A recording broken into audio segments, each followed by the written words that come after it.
En la época de la Revolución de Mayo, o sea, hace más de 200 años, la vida era muy diferente a como la conocemos hoy en día.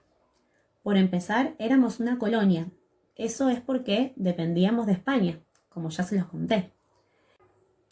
El grupo más importante de la sociedad eran los españoles.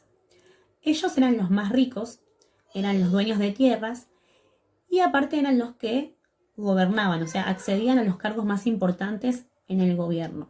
Además de eso, eran los únicos que podían estudiar. Luego estaban los criollos, que eran hijos de españoles, pero que habían nacido ya en estas tierras.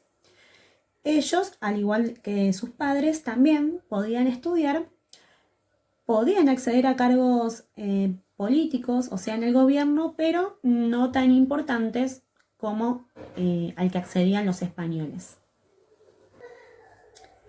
Por otro lado estaban los indígenas, que eran quienes ya vivían en estas tierras desde antes que lleguen los españoles.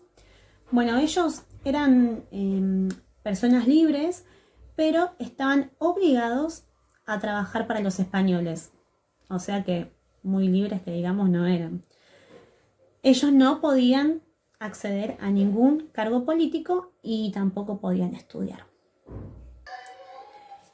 En algún momento las sociedades se empezaron a mezclar y, por ejemplo, nacieron hijos de españoles e indígenas. A ellos se los llamaba mestizos.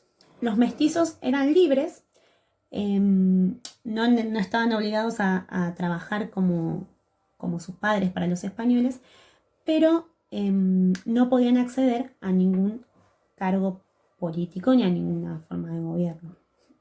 Y por último, en el último lugar estaban los esclavos. Los esclavos eran personas que habían traído los españoles desde África.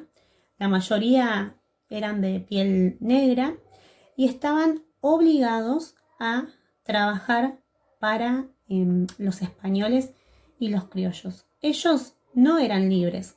A diferencia de los indígenas, a los esclavos se los compraba y se los vendía como si fueran cosas, porque ni siquiera eran considerados personas.